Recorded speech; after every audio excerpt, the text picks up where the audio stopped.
What is going on, everybody, and welcome to another edition of the Big Bats and Hardwood. I am your host, JSU, and with me I got AP. AP's on my right, and Big T's down low. We'll start off with Big T. Big T, what's up, brother? It's Derby Day. It's a good day. Derby Day. We got a drink in hand. Things are good. Yeah, and I stole that from Holden, by the way. He's teaching me some new hosting tricks right now. AP, what's going on, man? What's going on, man? Saturday, just, here to talk some NBA, some baseball. I got I just poured myself a whiskey. I'm ready to get dialed in, guys. That's what we like when AP's got the whiskey flowing. He's got the good takes, the Jackie Bradley home run takes. We need to get some more of those today. But, guys, we're going to start with MLB. We'll start with the pitchers, and then we'll work our way game by game. And then after we finish MLB, we'll definitely hit on the two-game NBA slate at the end of the show. So if you're waiting on NBA, we'll talk about that at the end of the show. So let's start, boys. Let's start off with the pitching, guys. We got some good pitchers at the top. Giolito, Cole, who expects to be supremely highly owned. Kenta Maeda, Max Fried. A lot of guys at the top. AP, I'm going to bring it to you first. What are you doing today with the top tier pitchers? Is this a day where you're spending up? Are you spending up for both spots? Like, what are you thinking? Yeah, this is a slate where I think these pitchers could put up some monster scores. We got some value on the slate as well. And so I'm looking to double spend up. I like to do this when we have, these spots to where like we just have all these elite pitchers, on the board. But what I'm doing to get some leverage in tournaments, I like Lucas Giolito, man. I think the matchup's just phenomenal. He's striking out 34% of batters on the year. And this Royals team's not disciplined at all. I mean, they'll just start swinging like crazy. And this is one of those games where he can just absolutely plow through this Royals lineup and put up a monster score. The other guy up top, like you said, Cole is a solid play. But I want to get a little bit different. And Kenta Maeda, I love the matchup he has. Everyone's beating up this Tigers team right now.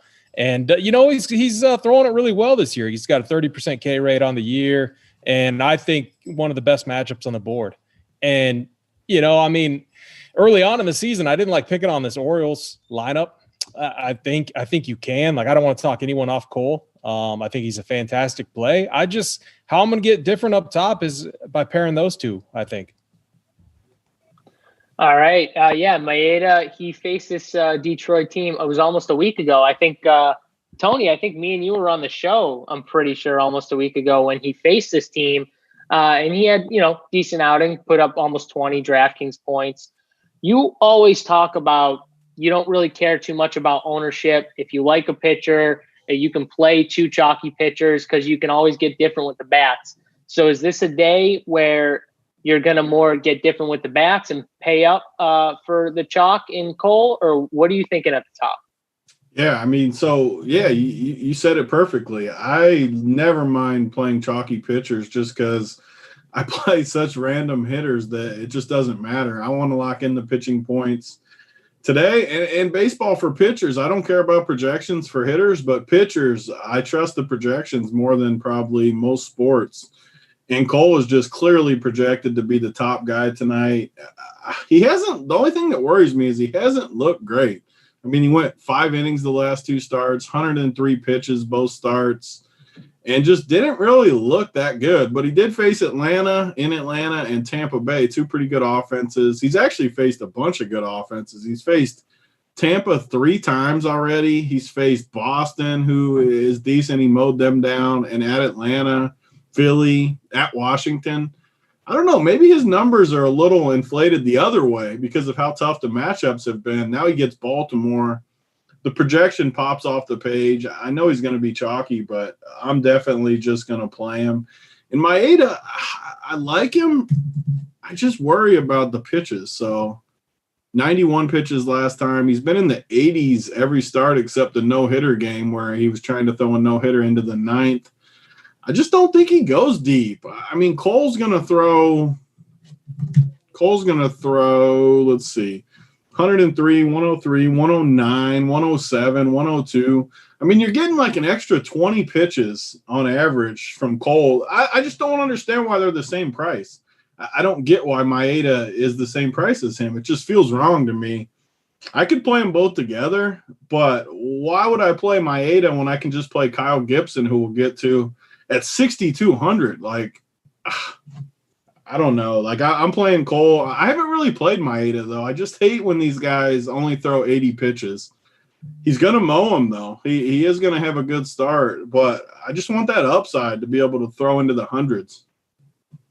All right, so you didn't hit on Giolito. And anyone else? I'm definitely not using Giolito. I don't. No think. Giolito. Anyone else? I like Giolito with Cole.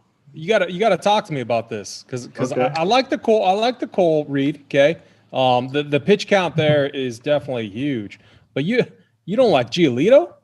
No, I was gonna clarify. I like him with Cole. Like if you want to use them both, I do like that to go with some cheap offense. I just don't think I could play him over Cole, if that makes sense. I got you.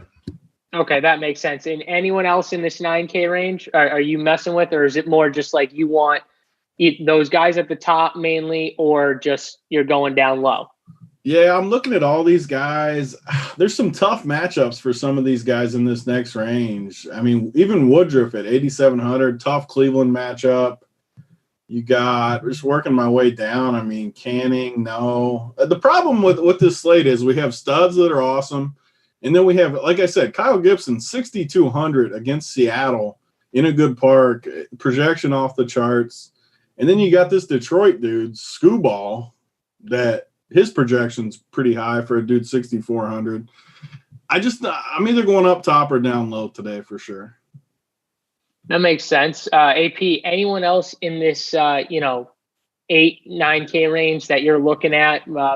Tony really doesn't have interest in this range. Do you have any interest in this range? Yeah, like I got some interest in Brandon Woodruff. I mean, the matchup's tough, but he's just a guy. I respect, the stuff that he brings. I don't think he's going to be high owned going up against Cleveland. But I mean, Cleveland, they got, the bottom of the order, they got some high strikeouts. And so if he can get through some of these big bats, he could have a good outing. But I like some of those higher priced guys. And, there's a few value plays I like today to where I don't know if I need to completely punt, which is why, I was looking at the Giolito and Maeda, or, Big T right there might have just talked me into just going, Cole and Giolito. So, I mean, I think I have the extra 200 or whatever I need into my main squad I was looking at anyway. So I might have to take a deeper look at that for sure. Yeah. So, my take on the top tier is I have a similar take on what Tony had for Giolito. If I'm playing Giolito, I'm probably going to play him with Cole. Because I do think it's going to be somewhat contrarian to play 2 10K and up guys. So I do like that build. But then when we get to the bottom, Tony was talking about, we got some guys down here for cheap at the bottom.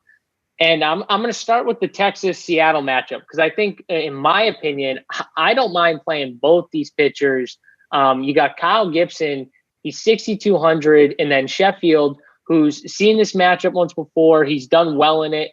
His price is 7,600, so it's gone up. But I don't mind playing both these guys together. That was one of my favorite routes if I want some, spend up bats, if I want a more expensive stack. So, Tony, I'm going to start here with you. You talked about Kyle Gibson. I like both of these guys. I think in one of my builds, I'm going to have both these guys together in a lineup. I've seen you a ton of times do this where you play 2 pitchers from the same game. Is this something you're going to employ today, or do you have a different route? Yeah, you can definitely do it today because we've picked on Texas all year long. We just keep picking on them. Sheffield's been good. His projection's really good too. I mean, honestly, it might be the best way to go tonight on this big slate. We all like Garrett Cole. We all like Giolito. We like Maeda. These guys are good plays, but they're way more expensive, and the projection really isn't that much higher. So, yeah, I mean, you can definitely do that. In Sheffield might be the best play on the board just because Texas, they just suck. I mean, we play pitchers against these guys 7 days a week. And, I mean, when you look at this lineup, we don't have one for tonight yet, it looks like. But Trevino in the 5-hole, I mean, are you kidding me? This team, Kenar Falefa in the 2-hole. I mean, some dude I've never heard. The chat's going to make fun of me like always. But I have no idea who this Tavares dude is in the 1-hole. I mean, this lineup is awful. Yeah, you can definitely do it. And to be honest, like when I'm looking at my player pool, I have my like pitcher rankings up on my right, and I only have the 3 studs and the 3 cheap guys. Even in for this big of a slate, I only have 6 pitchers even on my board. The 3 expensive guys we talked about, and then Gibson, Sheffield, and Skubal. So those are the only 6 guys I would even play. Yeah, for me, it's definitely the 2 guys at the top, Cole and Giolito, and then it's Sheffield and Gibson. And I have one other guy at the bottom we'll get to in a sec. But I do want to bring this question to AP. So, AP, do you think both of these pitchers together, do you like that route in GPPs, or do you have another way with Gibson or Sheffield? I don't know. I mean, I feel like you need to spend up for one of these. Like I feel like the pitching quality is so good in either Cole or Giolito. Like, I don't know. I mean, I think Giolito, like one of these guys is going to put up a monster score tonight. So if you're not double paying up, I definitely like the idea of pairing one of them with Gibson or Sheffield. And Sheffield was the other guy on my list. And if you're multi-entering is where I'd bring in like Woodruff. But I don't know if you need to go there, you know, from a risk standpoint with the pitchers in this Rangers game, you know, like T mentioned. All right. Anyone else, AP, we'll keep with you. Anyone else at the bottom that you like besides those 2 guys? No, I mean, not really. No one's really popping out. I usually try to find, you know, my core, like 4 to 5 max pitchers and just, you know, get in on those guys. So I think we've done a good job at that on this big slate. All right. Tony, anything else from you? Any other guys? I mean, there's a few guys down at the bottom you didn't, you know, bring up. You talked a little bit about the Skubal pitcher from Detroit. Anyone else, though? I mean, we got Trevor Cahill, who's had some success against Arizona. Anyone besides those 2 guys in the Texas-Seattle game?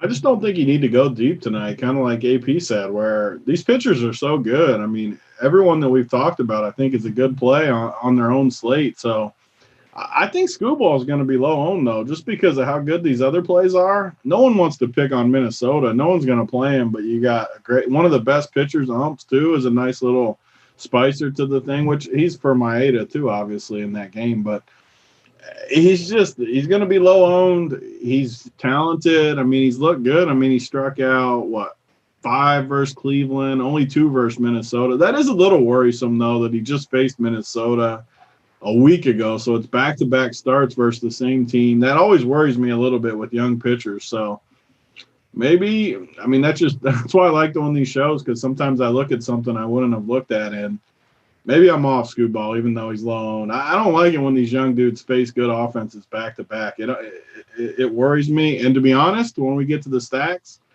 I might have a lot of interest in Minnesota just because of that. Yeah, I will say one guy, if I was MMEing tonight, one guy who we didn't bring up that I don't mind is Trevor Cahill. Now, yes, he has faced this matchup twice in Arizona, but Arizona has not been good. And on top of it, you're going to look at his last time out against Arizona and say, why did he only throw 67 pitches? He only went. He never goes deep, though, JSU. The problem, though, is he actually got an injury in that game. He was throwing really well. He got hurt. I watched this game because I rostered him that night. He got hurt. He stayed in the game. He ended up giving up a bomb. I think it was a 2-run bomb. He stayed in for a little more, tried to tough it out, and then the second time the trainers came out, you could just tell he was shaking his head. He said, I don't have it. I don't know if it was his back. I can't remember exactly what it was. Oh, it was his hip.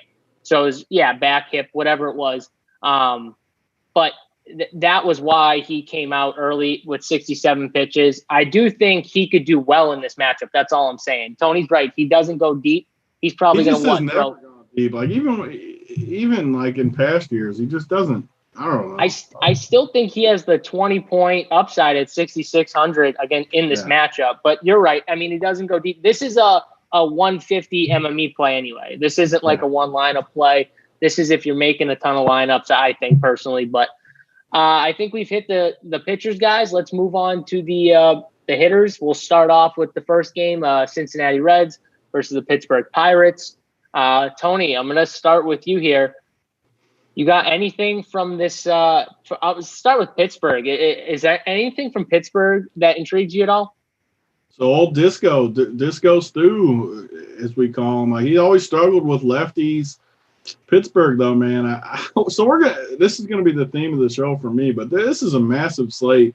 There's tons of offense on the slate. I'm just not gonna force it in ballparks I don't like. I don't like this ballpark.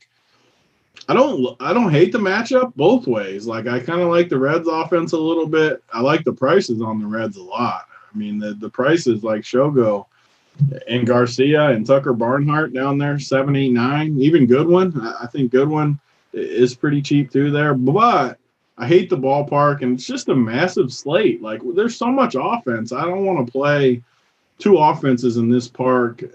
Trevor Williams never really gets hit hard either, so I'm fading this game. All right, so Tony's off. AP, any interest in this Pirates-Reds game? Yeah, I mean, not a ton of interest. Like T said, I don't like playing these parks that are, pitching parks. I do have interest in Shogo, Big T's boy. Min price on DraftKings. 2K is so tasty when you see that 2K price. You gotta. I mean, if you're paying up for two high price pitchers, you gotta find one of these punt guys. And what do we need from Shogo? Like 6 points, something like that. Give me 6, 7. I mean, and if he can get on base a couple times, we're smooth sailing. But that's I don't expect a ton. He's a salary relief play only. But he did show upside, and like over his past. I don't know. Like, he's not been good on the season, but he's shown some quality stuff over the past 10 starts. So that's for me. That's about it. Just punting with some value there to make pitching work, basically. All right. Well, let's go on. And AP, I'm going to stick with you here. Let's go on to the White Sox versus the Royals. I mean, the White Sox, they've been hot hitting for a while now. What are we doing here? I mean, we got to like some of these bats. AP, what are you thinking? Yeah, I mean, I always reference Mangone's chart that he posted on Twitter, out there. Pull up the slate, look to see who's on. Are the White Sox on? Stack them up. That was Travis. That wasn't Mangone. Okay, that was Travis. My bad. Mangone doesn't post sharp things like that. Travis does. Yeah, I mean, so back to what T said about the park. I mean, the Royals Park isn't great for hitting either, but the White Sox have so much power in this lineup. I don't know if it'll even matter. They're priced up though. Like, so if you're spending up at pitching, they're very difficult to fit in. Some of these guys early in the lineup. Now I got to play my other play that I really like, and you guys will make fun of me for this one. But Nick Madrigal. Like, he bats 9th. This dude's like hit. He has I think an 8-game hit streak going on. And a lot of those games were multi-hit games. He's not a power guy. Not a power guy at all. But he's a guy that can get hits. He can get some ribbies going on. And he's only 3.1. And I don't mind punting at the second base position, especially on the slate. Like, it's not that stacked of a position. I think there's going to be one really chalky play later on in this slate. Outside of that, I think punting at second base is definitely fine today. Tony, what are you thinking with the White Sox? Yeah, so the same thing with so one of the dynamics that for the next 3 weeks as the baseball season ends is these teams have never played against the same team so much as this year, because they're obviously only playing in the division and in the American League of the same division. So this is the third time that this pitcher for the Royals is going to see the White Sox. He just faced them a week ago. Just that same thing we talked about in the other game. This is the same spot. Third time they're seeing him. Second time in a week, and you got all this power. Timmy Anderson in the one hole. That's like a guaranteed home run tonight. Like, just lock it up right now, your 14 points, and just move on, because at least 14. He'll probably hit 2 of them, but the first one might come just right out of the chute, just first at bat of the game. So there's just so much upside. And what I love about it, like people will play Grandal in the 2-hole. How my mind works in baseball, I don't even see Grandal. Like he doesn't even appear on my lineup. I just instantly see James McCann for 4,700 in the 7-hole. Literally no one's playing James McCann for 47 in the 7 when you can play Grandal in the 2-hole for 51. No one. And James McCann pounds left-handed pitching, sticks off the page at me. Like it literally just stares at me. It's like his name is like in 16 font and Grandal's is in like 6 font. That's how much he sticks off the page to me. The White Sox are clearly going to be my top 2 or 3 stack of the night. Maybe number 1. We got to go through the whole thing and kind of see where we end up. But man, look at the lineup. I mean, I like AP's boy Madrigal, or however you say his name, in the 9-hole. Luis Robert pounds the ball. The only one, I say this every time, people probably get bored of me saying the same things, but Moncada, I love him against righties. I don't play him against lefties, so he's off my list in Grandal. So the other 7 guys I love, and which is weird because a lot of casual people will play this slate, and they'll love Moncada and Grandal. They're the first 2 guys I cross off. I won't play them at all versus a lefty, so sign me up for this White Sox team, though. Yeah, Tony, let me help you. They're the number 1 stack tonight. I'm gonna push them. I'm gonna push them right up the top of the board for us all. Hey, let me say one other thing too. Just Giolito hasn't faced the Royals yet, and Bubic has, like T said, he's faced the White Sox. This is gonna be his 3rd time. So it's just another, like, I don't like playing a pitcher that just faced a team, and with Giolito, he hasn't faced him yet. So that's just, I wanted to make that mention. Especially when the team pounds lefties. It's just, yeah. That lineup is just nasty. Like, just so much upside. God, T's got me rethinking my double spending up on pitching. There's all these lot of offense we're gonna get to. Oh man, I'm gonna be switching my whole content after the show. That's why I like doing these shows with you guys, though, because we talk about it, and by the end, I usually have a different plan than when I started. And I just feel like if the White Sox score 12 runs tonight, like, you're going to have them. You're not going to be winning without them. Yeah. Don't forget, guys, we'll talk NBA at the end of MLB. So don't worry. We haven't talked NBA yet. That's going to come at the end of the show. So if you're here for NBA, hold off. We'll be there soon. But let's hit on the Houston Astros versus the LA Angels. Tony, I'm going to stick with you here. Is there anything from this game, or is this more of like a stay away game for you? So we got a massive slate. I'm going to keep it easy on the games I don't like, just so we can scoot it along. Both team totals under 4. Good, decent pitchers on the mound. Houston has struggled on offense. The park sucks. Easy fade for me. I mean, you can always play Trout. You can always play some of these guys, but I like the pitching more than the hitting here. Yeah. AP, do you agree with Tony? Is this pretty much like a stay away for you, or just it's a 7-inning game, I think, on top of it. Yeah, it is. Yeah, it is. Yeah. I don't like it anyways. I don't think I would roster anyone anyways, but easy fade. I'd cross it off. T said it perfectly.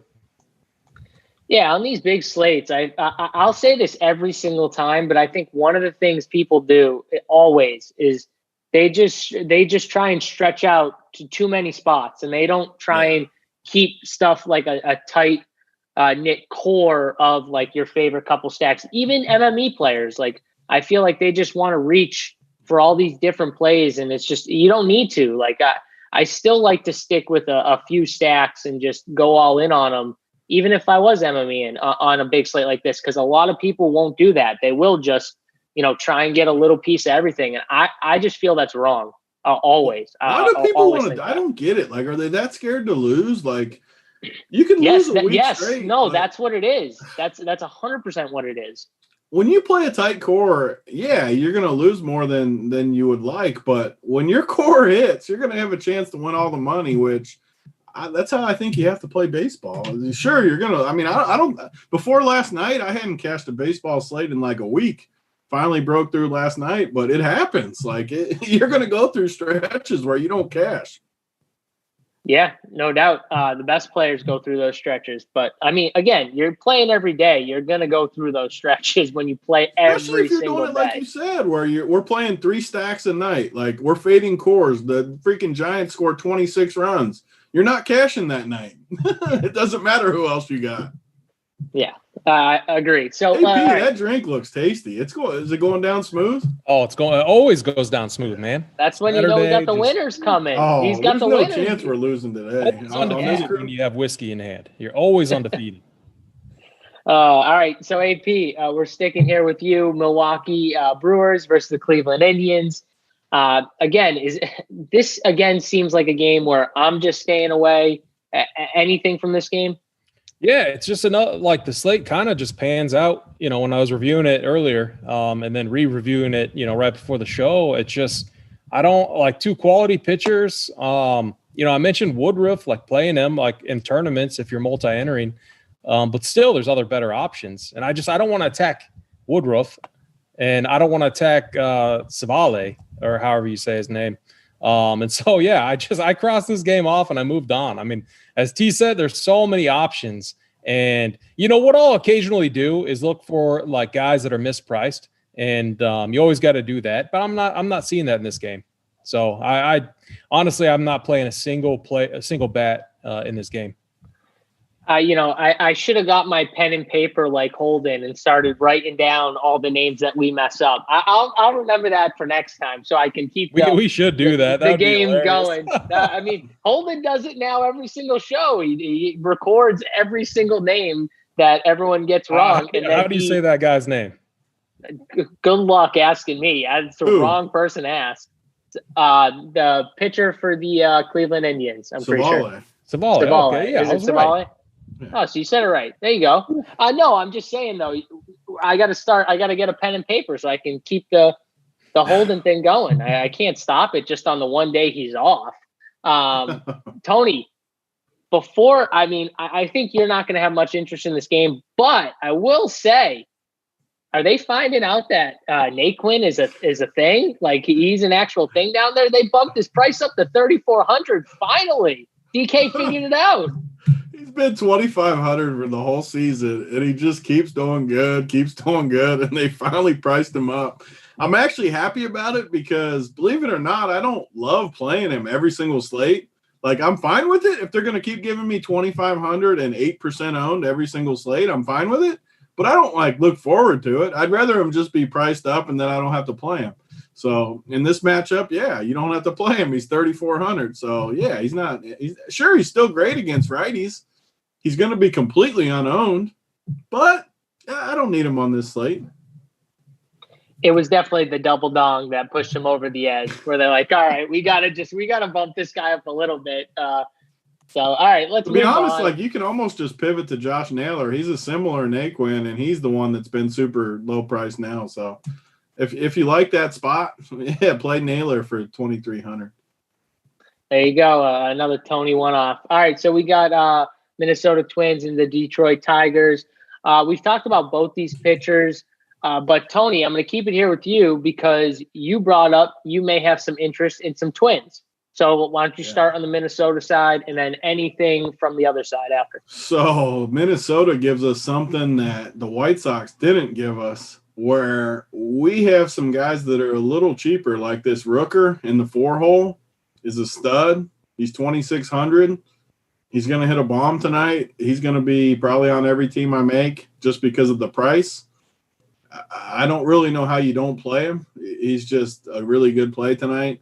Nelson Cruz, obviously, every time against the lefty, I don't even need to say. It's like Coors Field anymore. Nelly Cruz against the lefty, one of the best plays. You don't even need to really say it for people to know. This lineup's awesome. Byron Buxton, this is where I would kind of maybe go to the bottom of the lineup too, and then maybe play the good guys with the White Sox and kind of mix and match, because Byron Buxton at 34, I love. Josh Donaldson always at the top. I mean, you could do – let me look and see who I wouldn't like, I guess. Polanco. So how I'm looking at it is I like the White Sox and I like Minnesota. I know for a fact I'm playing Timmy Anderson, which means I'm going to fade Polanco. Same position.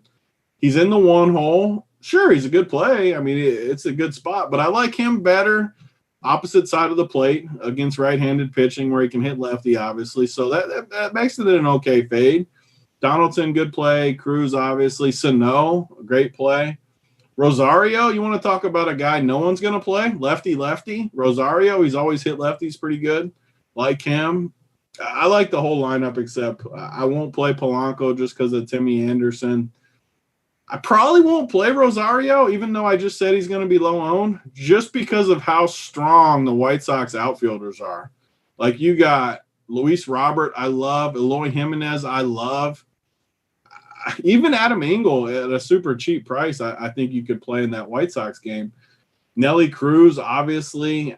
The lock button is Brent Rooker. There's just too many outfielders for me to take a chance on Rosario at 4K. Even though I think he's going to be low owned, I just don't love it. I'd rather play Byron Buxton for $600 cheaper in the same spot. I love Minnesota. I can almost guarantee you my main team is going to be White Sox in Minnesota, unless something pops off the page to me as we go here. Love it. All right, AP. Tony loves Minnesota. What do you think? Are you on Minnesota? Did he talk you into it? He doesn't have to do a lot to sell me on the Twins. I love playing the Twins. I mean, if you check the tiers page, it's usually one of my main stacks, which actually I don't have them as a main stack today, but the lineup wasn't up yet. So, I mean, obviously I like T's call with Brent Rooker. I'll be honest. I don't know a ton about the guy. I mean, is he a top prospect? So this I'm always honest with the people, like you are too. That's what makes us good. We're honest. I have no freaking clue who this guy is either. But I'll clarify this though. If he's in the 4-hole in this lineup versus a lefty, I just know he's a stud. Like I don't even need to look it up. Like I just know he is. So like you just play him.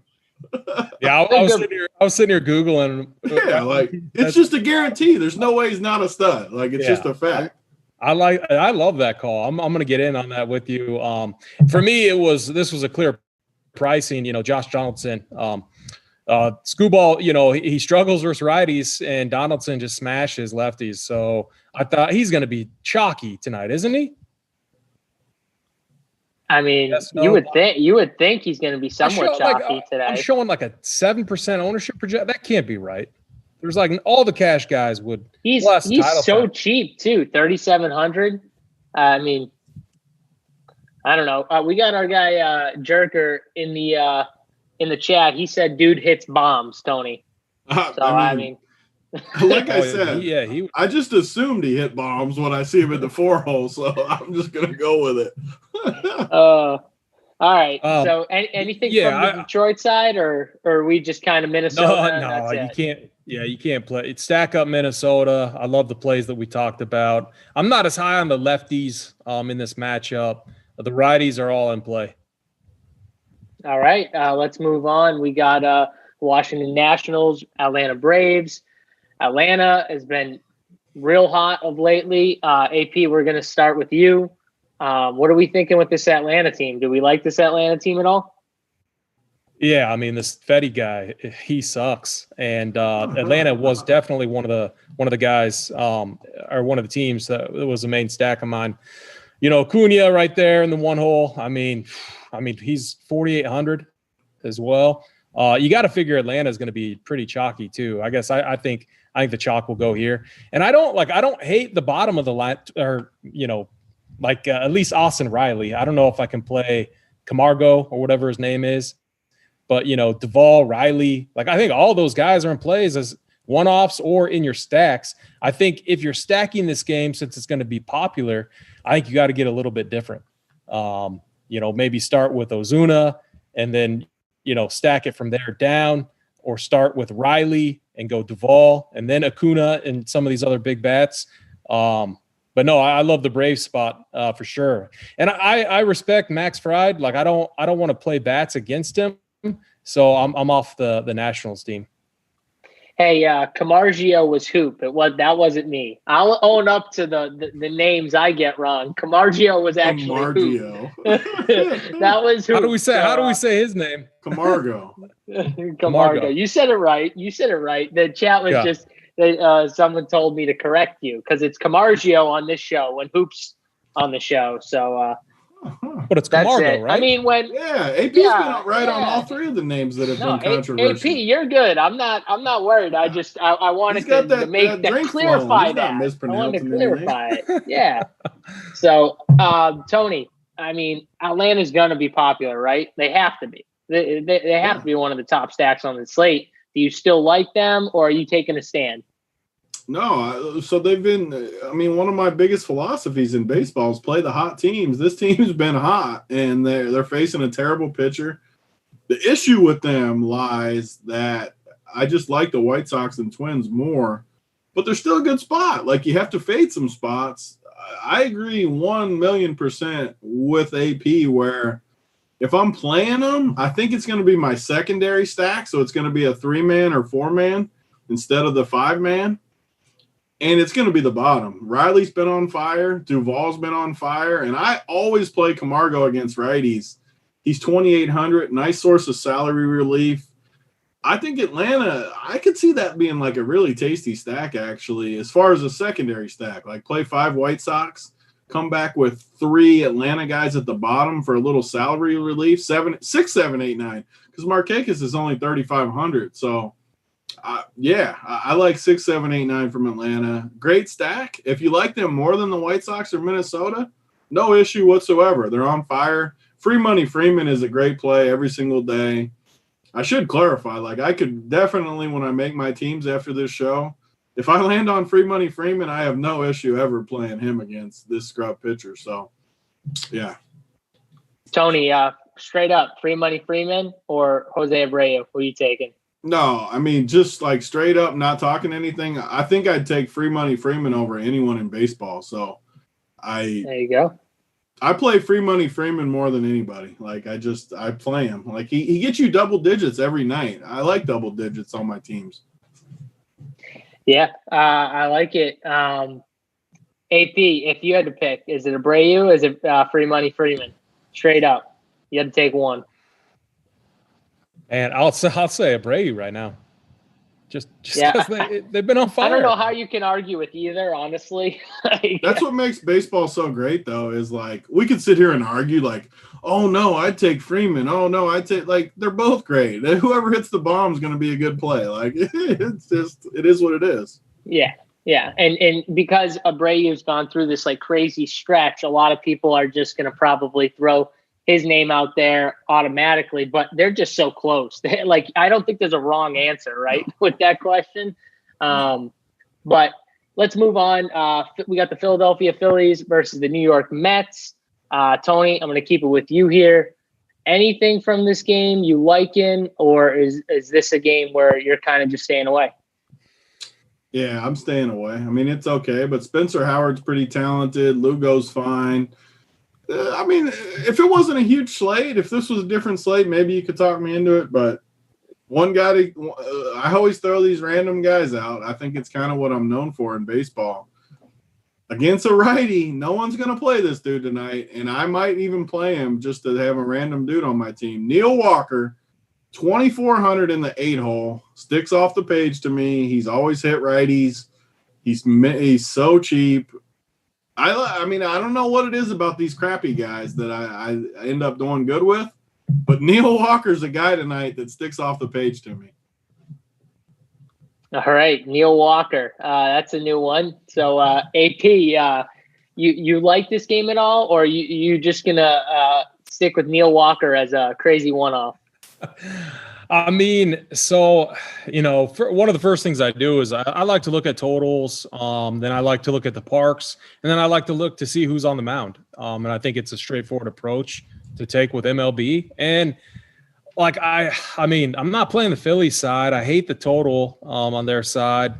And the Mets, I mean, they're just behind some of these other better spots, and no one stuck out. I could get it from – like I could get on some of those guys from like a one-off standpoint, or you full stack them. Like the Mets can always go off. I'm not on the game, but like if you like the game for some reason, then stack it up. But for me, I'm staying it away because I want to prioritize some of these other better spots that we've been covering. Yeah, let's move on to the next game. Toronto Blue Jays, Boston Red Sox. AP, let's keep it here. So Toronto's a team I have a little interest in. The Red Sox have kind of woke up a little bit of late. What are you thinking with this game? Is this a game that you have a little more interest in? Yeah, I mean, the Blue Jays were I'm looking at my core four stacks. They're up there with the Braves, White Sox, Twins. I mean, the Blue Jays just in a phenomenal spot. I love the pricing here. I want to say Big T is going to like this guy. Rowdy Tellez, just right there in the number 3 spot, 3,500, lefty against a righty, and Ryan Weber. I'm locked in on him for sure.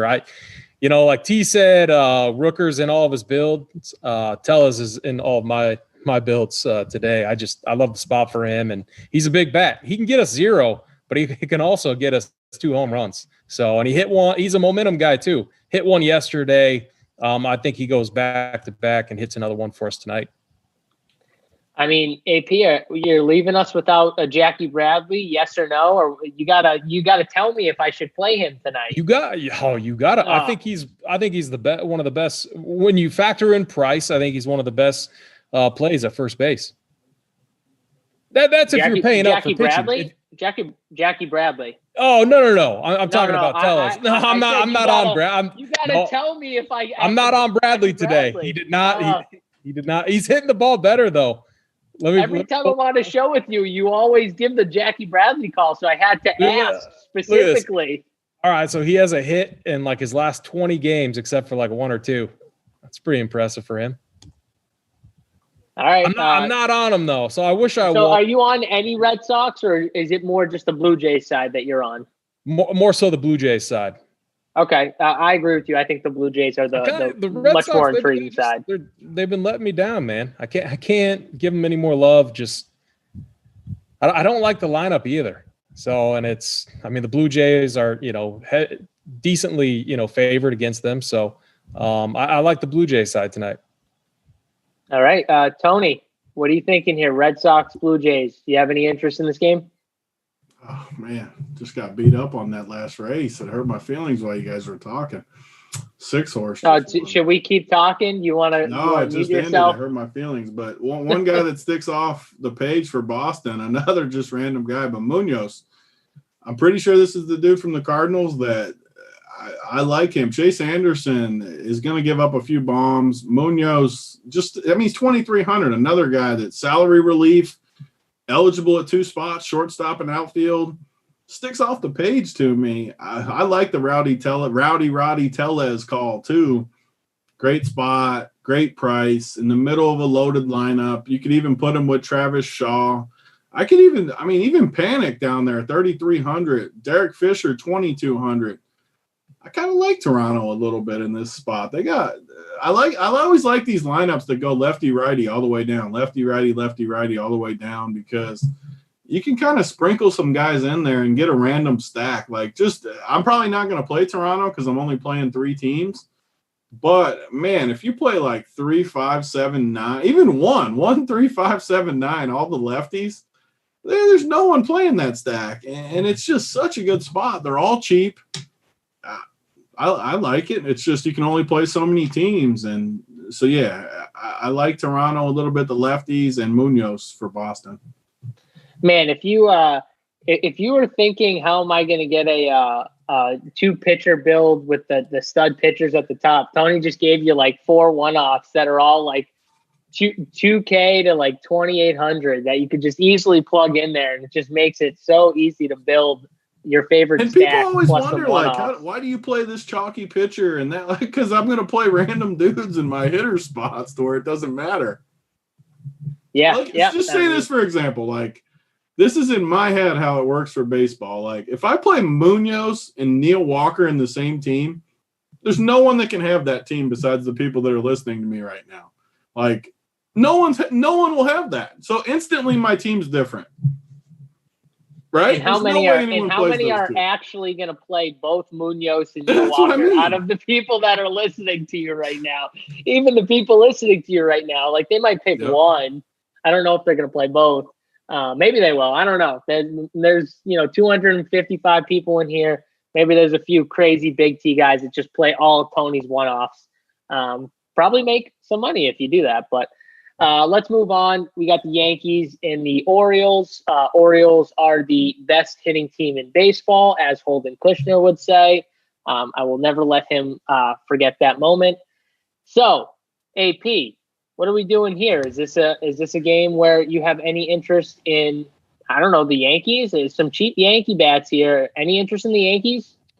Yeah, I mean, I think T said it to begin the season. Like, you always got to have interest in the Yankees. They're always like, I always have them in my stack pool that I'm looking at on my personal notes.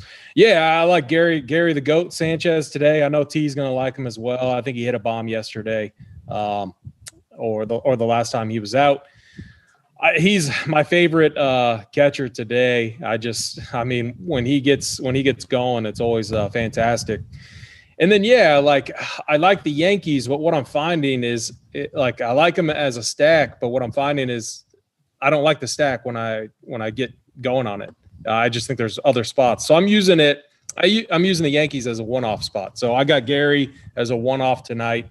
Torres is fine, but like I don't like shortstop. I don't know if you have to go there. I love the call that T had with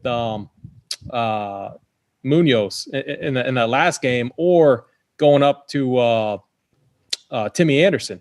So like I don't think you need to go to Torres there. And so for me, it's in Luke Vogt. I always like him, but I like Tellez in the other game, or you spend up. So I'm off him. I like some of these outfielders. Clint Frazier, I think is fine. But for me, it's Gary Sanchez, and I think I'm moving on. Even though I like the game. Like, so if you like the stack, you got something, build that you like, stick with it. For me, when I was doing my builds, Gary's who fit in best, and I liked him with all my builds. So I hope he gets it done for us tonight. Yeah, I think we're all on board with. We're always on board for some Gary Sanchez. Love Tony. I mean, obviously, we're not playing the Orioles outside of, I don't know if you want to be crazy and pick off a one-off off Garrett Cole, but I'm not going to do that. Any love for the Yankees at all? No, I like the Yankees a little bit. As far as the secondary stack, kind of like whoever we just talked about. Who did I say? Was it Atlanta? Atlanta, you talked about it, the secondary kind of like stack. a secondary stack like that where I can play. I love Clint Frazier. I love Gary, and I like Andujar for 2,700. Like, super cheap guy. We don't have a lineup yet, so I hope. This isn't a 7-inning game, right? This is a full game. I don't think this is a 7-inning game. I was just making sure. If anyone knows if it is, throw it in chat. But I don't think it is. I think it's full. I just wanted to make. I think it's just the Houston Angels game that's 7 innings. Okay. Yeah, I like it as a mini stack. Yeah, definitely not Baltimore. I mean, yeah, I think Cole's the best pitcher. So, yeah. Yeah, I agree. It's more of a secondary stack too. I like picking some guys off. Andujar, 2,700. I was looking at him in the early lineup that I built. Hope he's in the lineup because I do like him if he's in there. But let's move on. We got a few more games to go. Colorado Rockies versus the LA Dodgers. This game is in LA, so we don't have to worry about Coors. Everyone loves to play Coors. Where's Titletown? Titletown would be in the chat right now. He'd just be ubering about Coors right now. He'd just be like literally drooling all over the place talking about Coors. Thank God we don't have Coors on the slate, because I love you, Title, but I can't stand listening to you talk about Coors. It just drives me nuts. But AP, this again, it just seems to me like a game where I love Marquez. I think he's a really good pitcher. He's got a lot of talent. Obviously, him being in and out of Coors doesn't help him pitching wise. But against the Dodgers, I'm staying away. But I don't know if it's again a game where I'm going to want to attack a bunch of hitters from. Yeah, I mean, maybe like a Max Muncy, like one of these power guys. But I don't know if we need to go there today. I don't like attacking Marquez like when it's at Coors. So like I definitely don't like attacking him, away from Coors. So no, this is one of those games. I mean, I love the Dodgers. I respect their offense. I don't mind them as one-offs. Any of those guys, they're all great bats. I just, I get locked into some of my spots, and I like to keep it simple. That's my style. So I'm not playing Dodgers tonight, and I'm not playing Rockies. Tony, is this game a stay away for you? So one thing I'll alert everyone on is the Dodgers have been cold. But last night, this is how I got my first cash in a week. They hit like 4 bombs in the 9th, really snapped out of it.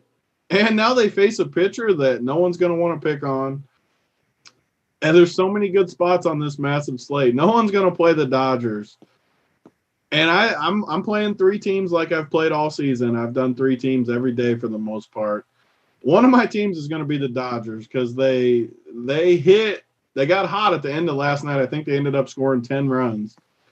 It's just more of a play that I trust the power. They got tons of power going against a pitcher that has struggled too.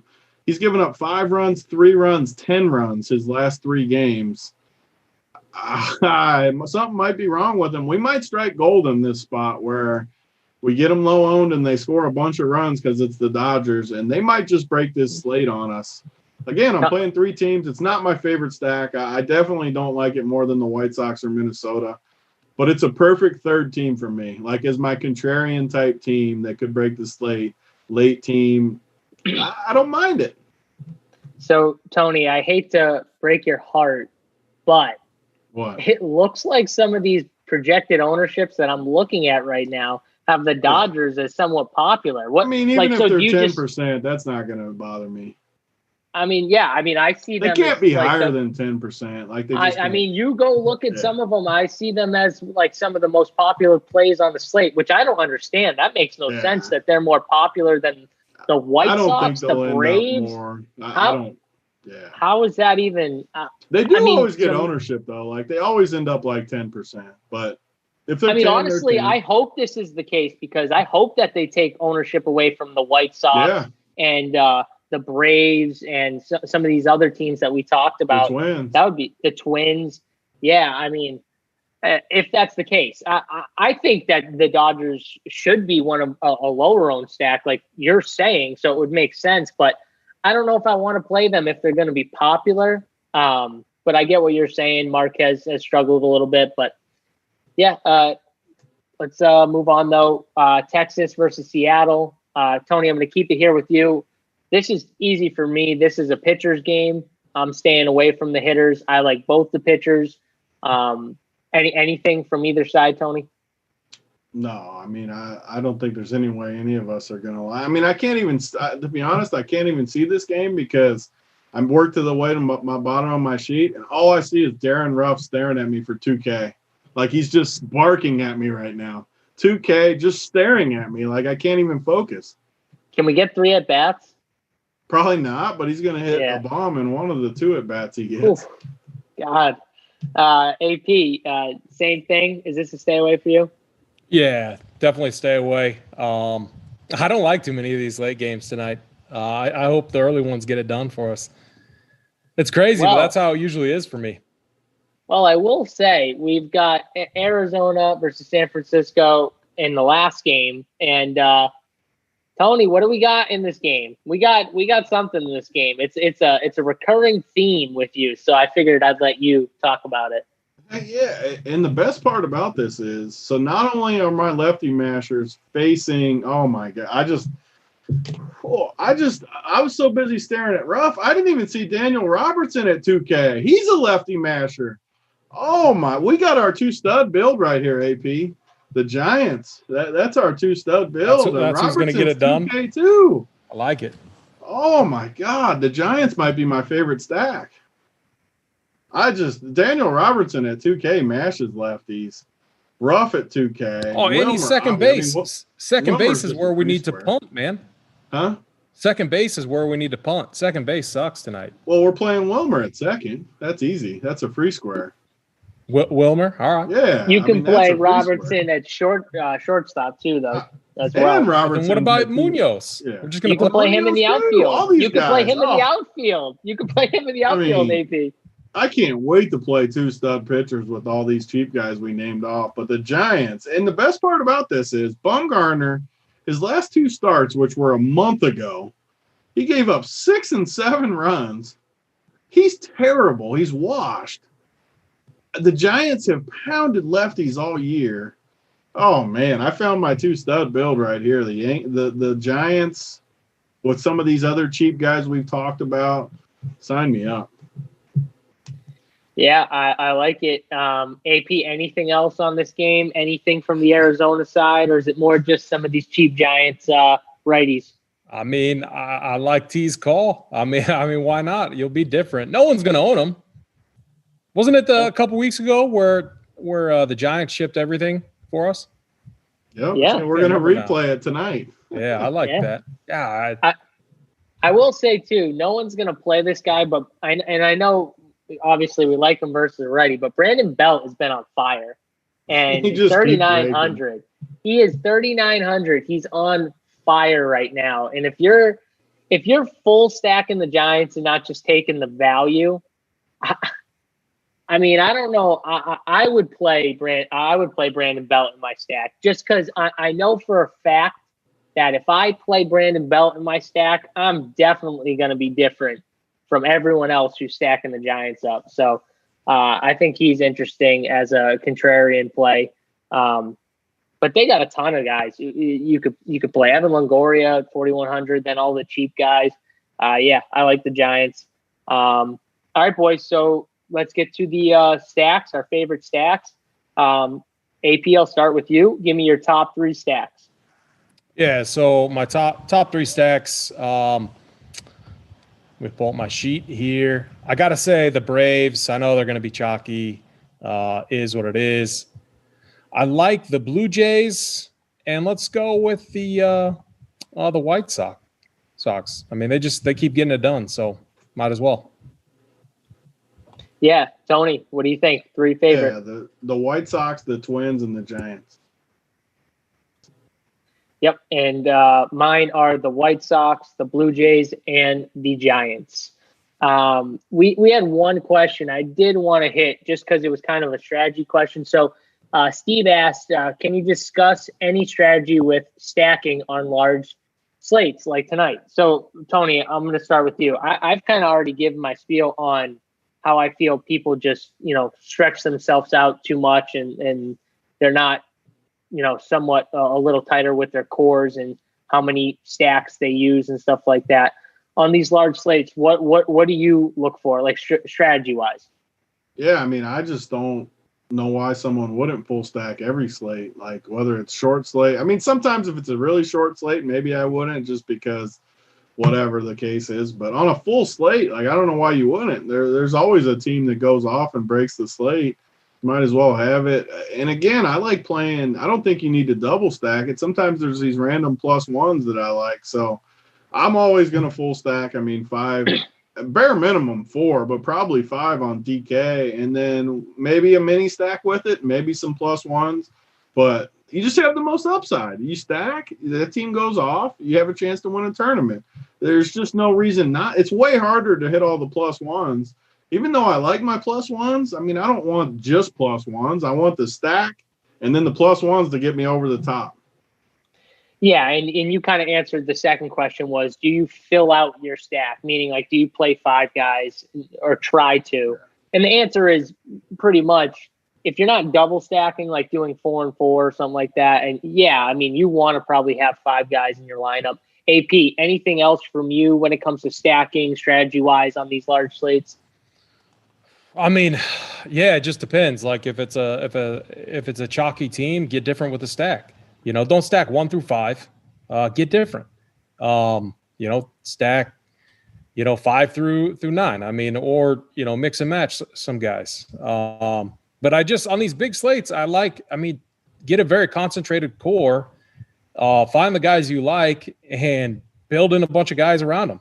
If your core hits, you're going to absolutely smash, and that's the way to play it. All right, boys, let's give our home run calls, then we'll talk some NBA. Tony, why don't we start with you? Give us the guy that's going yard tonight. The guy I already called my high price guy. I mean, Timmy Anderson will probably hit one right away. I'll go with that 4-hole hitter we talked about, Brent Rooker from Minnesota, and give me Daniel Robertson. So I'm giving you 2 guys that are going to hit bombs that are 2,500 and 2K. So should be easy AP. to get at least one good pitcher in. AP, give us the one-off. Who's the guys? I got two, and they're both going back-to-back. Both are hitting bombs tonight. One is Rowdy Tellez. The other is Gary the GOAT Sanchez. Both hit bombs yesterday. They're feeling good. Hopefully they had some whiskey last night, and they're going to hit another bomb tonight. I love it. Clint Frazier for me goes yard today. 3,700. I like Clint Frazier. But guys, let's move on to the association, the NBA. Let's talk this 2-game slate out. We've seen it once before because we got the Clippers versus the Nuggets. Now, last time out, the Clippers and Nuggets, I think we all kind of were on they're going to get crushed, right? The Clippers are going to just run away with this game. At first, the Nuggets kind of hung around a little bit, but that just kind of shows you how good the Clippers are, where the Clippers just kind of fended them off for a good quarter and a half to whatever it was, and then just pounded them, just put them away. And honestly, I don't see a way Denver can really hang in this series. The way Malone's coaching, he wants to run Paul Millsap big minutes. Michael Porter Jr., one of his most talented guys, is getting no run. He got run all the way with the scrubs last time out. That just shows you where Malone puts him in the pecking order with all these guys. He ran all the way to the end of the game with the bottom of the bench. So he is a complete stay away from me, because that just tells me that Malone has no interest in running him when it matters. That just scares me. And then guys like Torrey Craig, Torrey Craig shouldn't even be on the floor. Don't tell me, he's there to guard Kawhi. I don't care. Shouldn't be on the floor. He is terrible. He missed a wide open layup that could have sealed the game. They should have lost the series. Mike Conley's shot went in and out. That could have easily went in, and they could have lost. So I don't know. Again, this slate to me comes down to I got to pick the right guys in the Toronto-Boston game, because I feel like this Denver Clippers game could just end up being a blowout again. And all the guys from the Clippers may do fine, but there's not going to be many that just go nuts. AP, just from a slate overview, what do you think of this slate? Yeah, I think it's really straightforward. Here's the thing is the Raptors have a very tight rotation. I mean, Kyle Lowry played 46 minutes last game, so he had 2 minutes of rest. Fred VanVleet, OG Anunoby, I mean, all these guys played 40-plus minutes. I will say on the Raptors side, the minutes, that's what we want. And, DraftKings is not raising their prices. So you got to lock these guys in. I don't even care if you don't like Kyle Lowry. I mean, he's the optimal play tonight because he's going to play 45 minutes. It's just what they're doing. I will say from a matchup standpoint, Jaylen Brown owns Pascal Siakam, and it's just ridiculous. He is in his head, and it is – I mean, Pascal Siakam has every single game, he has 3 fouls before they even get into the second quarter, it seems like. And then he's always playing tentatively in the second quarter, late in the second with 3 fouls. And it's crazy. And so for me on the Raptors side, I'm locking in Kyle Lowry, Fred VanVleet, and OG Anunoby. And I mean, I don't mind Pascal Siakam, but I'm kind of moving off of them. And then all the other guys on the Raptors side, they're kind of risky now, I know there was coach speak saying Norm Powell will get more run. He didn't. He got 14 minutes last game, and he hasn't looked very good.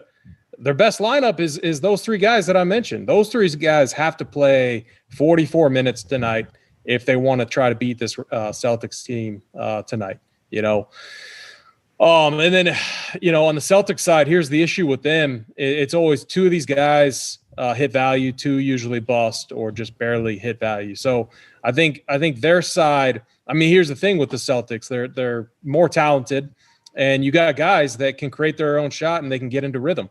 If Kemba Walker starts going off, Jason Tatum is not usually going to go off when Kemba Walker does. Kemba gets into his rhythm, his shots are going down. Jason Tatum takes a backseat role. And then it's the complete opposite When they need more scoring, we see Jason Tatum go off. So Jason Tatum put up, 36, 38 DraftKings points last game. The game before that, he was like 60 plus. I think it's going to be one of those 50, 55 type games from Tatum today. So I like the 3 on the Raptors side. I like Tatum, and I'm going heavy on Tatum today. Yeah, so interesting. First of all, from the Raptors side, you brought up all the minutes that those guys are playing. You know, OG, Kyle Lowry seeing 45, 46 minutes. The weird thing is that their bench, now they've talked about Norman Powell getting more minutes. He only got 2 more minutes from last time out, I think it was. And they played Matt Thomas over someone like Terrence Davis or Boucher going bigger, like 5 or 6 minutes. And they played Serge Ibaka 21 minutes. They played Marc Gasol, who wasn't really in foul trouble, I don't think, 26 minutes. So that tells you that for whatever reason, Nick Nurse just thinks that Gasol, if he's not in foul trouble, should be seeing probably a little more run than Ibaka. That's what that tells me. I don't understand that. I think it's a terrible matchup. They were talking about how Nurse said he needs to get more involved. I don't know why he's on the court. Like, I really don't get it. He doesn't make any sense out there. To me personally, I think Serge Ibaka gives you a lot more with this younger athletic Celtics team that's on the floor. But Tony, I'll bring it to you here. I mean, first from a slate overview, like, is this a slate where it's just similar to last slate, or you have a different opinion on the slate? No, I mean, I wish I could make a case for that second game, because I've tried. I mean, during the playoffs, I've tried to like sit down and just think it through. And that's why sometimes I get my plays up a little later, closer to lock, because it finally hits me what it's going to happen. And I just don't see how Denver competes unless Malone pulls his head out of his ass and plays these guys. And he's just not going to. I think maybe in game 3 he does if they get blown out again.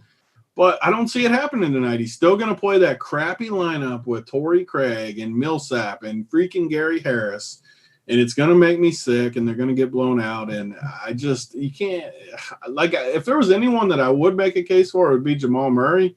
But I just don't know if they can keep it close. Like, the only way they keep it close is if Jamal Murray just nukes again, just like in that last series. Just goes insane. I do like him a lot more on like FanDuel, but the FanDuel pricing is way easier. DK, I don't really see how you get away from this first game when these guys are going to play 40 minutes, like you guys said. These Toronto guys, so they got the miracle 3-pointer last game to make it 2-1 instead of 3-0. They know they have to win this game. They can't go down 3-1. Lowry, Pascal, Van Vliet, OG, these guys, those 4 are playing 40 minutes. Hands down, those 4 are playing 40. So right away, I think they're my 4 favorite plays, because they're all under 8K. You got the 3 studs that are under 8K. OG's under 6K. They're going to play 40 minutes. Just lock me in that floor. They could play 43. Like Van Vliet could play 45 minutes tonight, and I wouldn't be surprised. That's just a massive, massive floor. And then Boston, you guys talked about it, where it's a little harder because you don't know who's going to crush. 2 of them are going to crush. 1 of them's going to bust, and 1 of them's going to end up around value type thing. Thies will probably end up around value too. But I don't know. Like, I want to play I think that's going to be my plan. I'm going to play the 4 Toronto guys. I'm going to play 1 or 2 Boston guys. And then, like Pat Beverly, I'm for sure going to play him. I mean, he's 3,600. He's going to hit value. There's no reason not to play him. So he's a source of value. I'll for sure use him. And maybe try to find 1 more value guy somewhere. Maybe you guys can help me with a value guy. Yeah, the value guy I like, T. I think you'll like him too. Monty Morris in that late game. He's getting some run off the bench, and the dude's usage rate. They need offense, okay? And Monty Morris is a guy that Malone will typically go to. Gary Harris can't make anything. He's just terrible. His defense is awesome. I'll say his defense is good, but you need a guy like Monty Morris on there, 4.1K. He's kind of my sneaky value play that fits kind of nicely. He got 11 shots up in 17 minutes of play in their last game. I think he gets more run tonight. I think they sub him in earlier, and I think it gets us like 20, 25 plus. which is like the nuts, at 4.1K. Yeah, I mean, listen, guard position on DK, you go to the guard position, right? It is weak once you get past like that 6K. You've got obviously the Jamal Murrays, then the Lowrys, the Kembas, Fred VanVleets, Jaylen Brown, Paul George, all those guys you got, and then Lou Williams at 6K. But then after it just completely drops off to 4,200, Norman Powell at shooting guard, and then Monty Morris. Everyone's going to play Pat Bev. So that makes a lot of sense, like a pivot at that cheap guard spot to Monte Morris. But it's just a position where a lot of people are going to spend up, right? They're going to have multiple spend up guards. And I don't know, maybe playing two cheaper guards and spending up for someone like Tatum is maybe a route where you can get a little different. I agree with you guys, though. Those 4 Raptors, like, I think for sure you want to lock in at least 3 of them. Like, 3 of those guys are going to if this game stays remotely close and they get 40-plus minutes, 3 of those guys are going to crush. I do agree with AP that Siakam has looked terrible. One of the reasons why he looked terrible was exactly what AP said. He's been getting into foul trouble, so he can't play his push the ball up the floor, kind of a little reckless. He plays kind of reckless at times, but he gets lucky because he gets a lot of he does, like in the regular season, he gets a lot of blocking calls and stuff.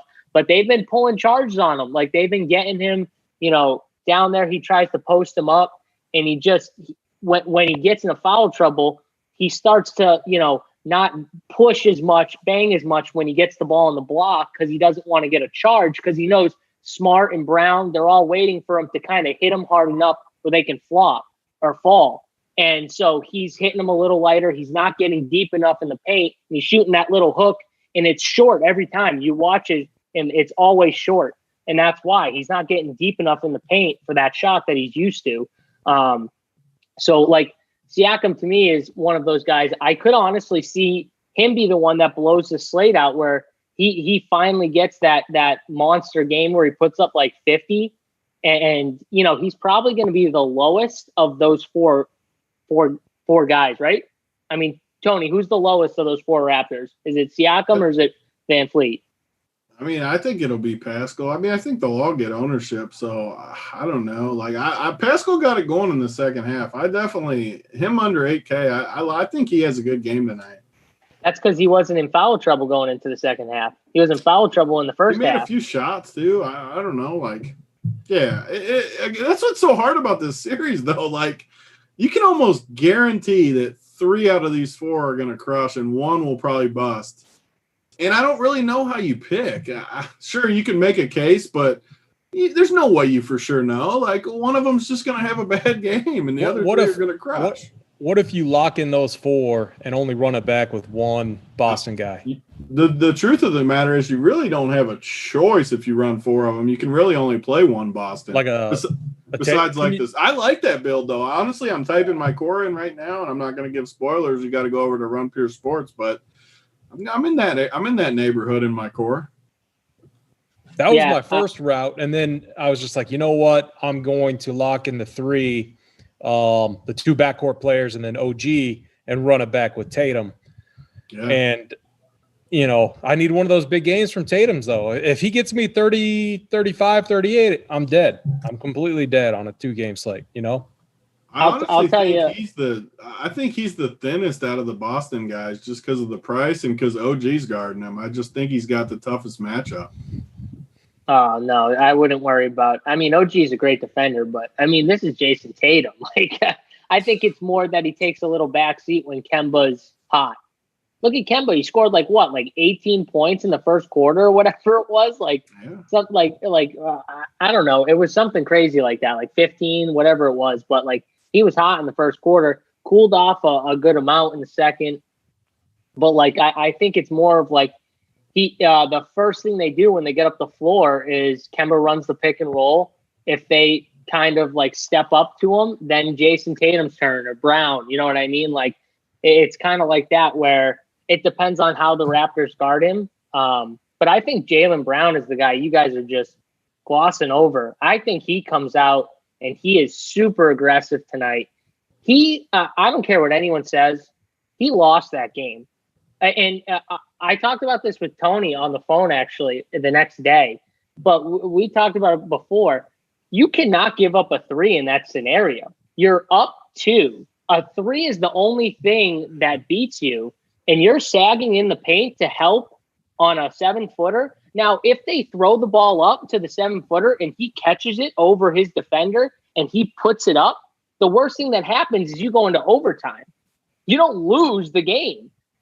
So to me, I know for a fact he was mad. Like you could tell in his post-game interview, he was mad at himself. You could tell he took the loss. He even said it that was me. I messed up, whatever.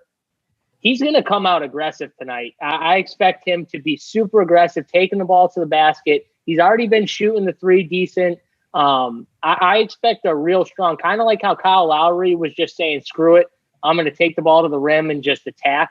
I think you're going to see Jaylen Brown come out with a similar mindset where he just says, like, I'm going this game. Like, get me the ball. I'm going to make up for that mistake I made.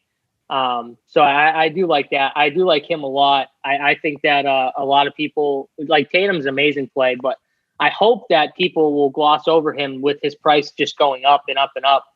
And I think he could be the sneaky guy that ends up being the top scorer for Boston. So you can't play Tatum and Kemba together. Like they just don't correlate very well. But you can play Jaylen Brown with one of those guys. He, like, with how he plays and his style, he picks up the peripherals on the defensive end. Man, he had 4 steals last game, and many of those turned into transition buckets. Those are just massive. Those rack up your points so fast when that happens. And his shot has been fantastic. I've been playing Jaylen this series, and he's provided me with a nice floor and pretty much every game except for the first game. Then he's got 38 and 44. So I like the call, JSU. I agree. I think he's a guy you can play with Tatum for sure. You could play him with any of those cheaper Boston guys too, if you wanted to play him with these. Here's the other thing. Pace has been – I look at pace, and it's been so good. Both teams are trying to push in transition, okay? Like the Celtics are the best team in the league at stopping transition play, that's what's killing the Raptors right now, okay? But when they get the chance, Boston is pushing in transition. Jaylen, Tatum, all these guys are pushing as hard as they can. And the Raptors are trying to do the same too. Kyle Lowry is like sprinting as fast as he can. So I think we got to just load up on this game. It's too juicy. Yeah, they're just 2 really good defensive teams trying to outrun the other. And outrun. And again, I will say again, that is one of the things that's killing Siakam too. He is so good in transition. He does a lot of things in transition. They let him push the ball in transition. Like that'll tell you a lot how confident they are in him, that they'll let him just run the floor in transition. So that's definitely one of the things hurting him. So Tony, we've kind of hit on the Boston side. We've talked a little bit about the Nuggets Clippers side, but we really didn't get into much outside of AP likes Monte as a cheap kind of one-off play or whatever value play for the Nuggets. Who else is there? Like, let's start with the Clippers. We haven't talked about any of the Clippers. I mean, is Kawhi in your list of plays, or are you kind of playing more the mid and cheap Clippers? Yeah, I'm playing the cheap ones. I mean, even in like the showdown format, which is way different tonight just because of how much we like the first game. I don't know. Like, I just don't like Kawhi in games that he doesn't have to extend himself. If this game stays close, Kawhi's going to crush. I just don't think the game's going to stay close. As everyone knows by now, I play game theory. If it stays close, I'm probably going to lose tonight on the full slate because Kawhi will crush, Paul George will crush. These guys will crush. Pat Bev is a lock for me at 3,600. I don't see how you fade that. He looks good. He's just too cheap. I mean, he should be 4,600, not 3,600. So he's just a lock, especially on a slate where we don't really have any value. I don't know how you don't lock him, but Montrezl Harrell too, 4,300. Those are my two guys. Marcus Morris, too. He looked really good last game. I like him. Those are my three. And AP's boy, honestly. JaMychal Green got extended run last game. Still didn't play crazy minutes, but he played a decent amount of minutes when the game was close. So, I don't know. He looks good at 3,300. Those would be my four guys. The Nuggets, I'm off the Nuggets. I don't want to play any of these guys. Yeah. All right. AP, what from the Clippers side are you looking at? I mean, yeah, T said it. My favorite plays is Montrezl Harrell and Pat Bev. I mean, dude, Pat, no one was more excited to get in there than Pat Bev. He played 12 minutes and was just all over the court, sprinting, doing everything. And, I mean, putting up shots when he had the looks, and his shot looked good. I mean, I don't normally like to play Pat Bev either, but if he gets 20 minutes tonight, he's going to crush. So I like that call, and I like Montrezl Harrell. I'd say Montrez has been my boy that I've been playing more so than JaMychal Green. And he's let us down quite a few times. But, look, he's so cheap relative to what he was doing during the regular season. He's starting to get his game back. He took 11 shots.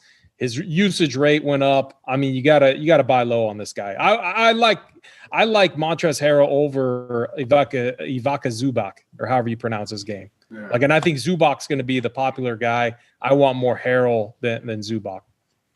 So interesting. Zubac did kind of let people down last time out. Only had 16 fantasy points. Did play more minutes than Montrezl Harrell. Played 24 to Harrell's 19.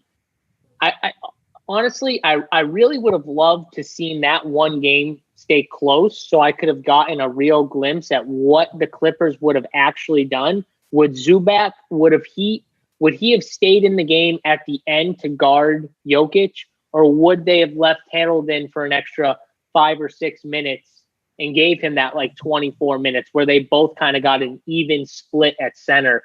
Because that would kind of tell me, okay, is Harold actually in play, or is he more the backup now to Zubac, who played really well in the bubble? Let's be honest. This guy crushed in the bubble. He was doing a ton, and that was when Harold wasn't even around. So it wouldn't shock me if Doc Rivers was like, this guy's been playing well, I'm just going to keep rolling with him. AP, what do you think? If you had to guess, is this more of a split at center? I think it is a split. And I mean, I'm trying to think back to that game. Zubac was fine, but honestly, they have so many things that they can do with their rotation and their switches. I feel like what they do a lot of the times is put Marcus Morris on whoever they want to annoy the most. Now, I can't recall completely. Do you know if Marcus Morris was sometime picking up Jokic down in the paint? I mean, not unless he got switched on him. I didn't see that. Yeah. That was Zubac. I mean, I really feel like they want Zubac for some reason. I think Harold is a good matchup for the pick and roll that they run with Jamal Murray and Jokic, but I think they want Zubac on Jokic. Yeah, I mean, size-wise, it makes sense for sure. Harold gives them a bit more mobility, but outside of that, yeah, I think you're right. I'm not sold. Double I'm center, just gonna say it. You could play them both. Yeah, tournaments. You could play them both. That's for sure. I'm just not sold that. I don't know. Zubac might have saw 28 minutes, maybe 30. Honestly, if this game was close. Now, I think we all think this game is going to be a blowout again, so it doesn't even matter really. But yeah, I mean, I don't mind Zubac, but I get the Harold love. Last thing, I saw a lot of I saw a good amount of questions about Robert Williams. No one brought him up. I think we have to talk about this real quick because they played a triangle and two. I haven't seen a triangle and two, I think, in 16, 17 years. I think I was a junior in high school, and I was actually playing a triangle and two against Nadir Thorpe, who was the best player in our Central Mass. And that was the last time I remember ever seeing or playing a triangle and two was against him. And I couldn't believe I was watching it, but the Celtics kind of struggled at first against triangle and two. And what Brad Stevens did was he instead of putting in Robert Williams for Thies, he actually went to Cantor for like 4 minutes to see if he could disrupt the zone. And he didn't really do much. He got a bucket, I think, down low. But that's why Robert Williams didn't see like 17 minutes again. Is this something that worries us, where if the Raptors go to it, then is this something that worries you, that Brad Stevens might say, you know what, I'm not going to Robert Williams, I'm going to go to Cantor? AP? Yeah, I mean, I guess he just didn't pop for me. I feel like he's kind of had his run, and I feel like we're going to see Titan rotation. I feel like we could see more minutes from Daniel Theis tonight too. I think he could see like 32, 33, and he could cut down the Time Lord's minutes as well. It's kind of, I was on him early on because it worked out in my build. I don't think I need to go there today. I like some of these other value plays just a little bit better. And so that's the only reason I didn't bring him up. Yeah, Tony, anything on that? Do you like him at all, or is he kind of a stay away because you're maybe afraid of that situation? I mean, I'm not afraid of that, but yeah, I'm off of him. I don't know. There's so many good plays in this game that I don't really want to play a thin play from this game. I'd rather play a thin game from the next game where we could get a blowout, and who knows what happens with these cheap guys. Like Trez could get a ton of blowout run. Trez is not much more expensive than him. I don't know. Like, he's going to get ownership too. It's not like he's going to be unowned. I just don't want to play a guy like him. I mean, he just isn't playing enough minutes. They don't want to play him. They'd rather play Theis. Yeah, I'm off. Yeah, I agree. I think it's more of like we kind of stay away. The Raptors might have found something that worked. They might go back to it in this game, honestly. Like, it did work for that first, I think it was the third quarter, middle of the third quarter. So I wouldn't be shocked if they tried it again. Guys, I think we covered everything on this two-gamer. Anything else? Tony, anything else before we get off? No, I mean, I think we covered it too. Everything's in good shape. I mean, the first game, I'm looking at our cores. People need to check them out over at the website, Run Pure Sports. We got us three have pretty similar builds tonight, it looks like. So people need to check it out. Yeah, and I mean, guys, if you haven't get over to Run Pure Sports. Tony, real quick, talk about the showdowns that we're about to the showdown season that we're about to embark on with NFL. Talk about it a little bit, what we're going to be having over at Run Pure.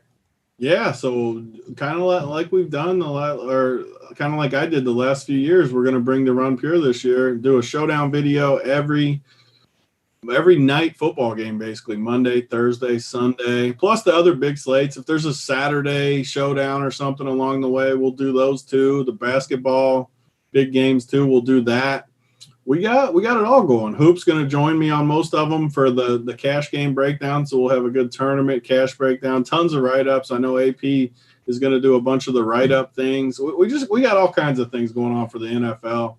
Super excited about it. We'll probably have all the details officially. We've already sent some of them out, but we'll get them all out early this week too, where everyone can kind of see the plan.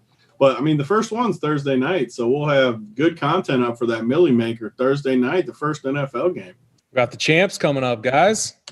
Yeah, and people, AP, real quick, talk about how people can sign up, because they can sign up for the week pass. There's the promo kind of that we're doing. I thought you were going to say, AP, quick. Talk about your Chiefs, but okay, we'll save that for another time. we have another couple days before we get to talk about the I'm Chiefs. Getting excited. I can't believe it's here. I'm pumped.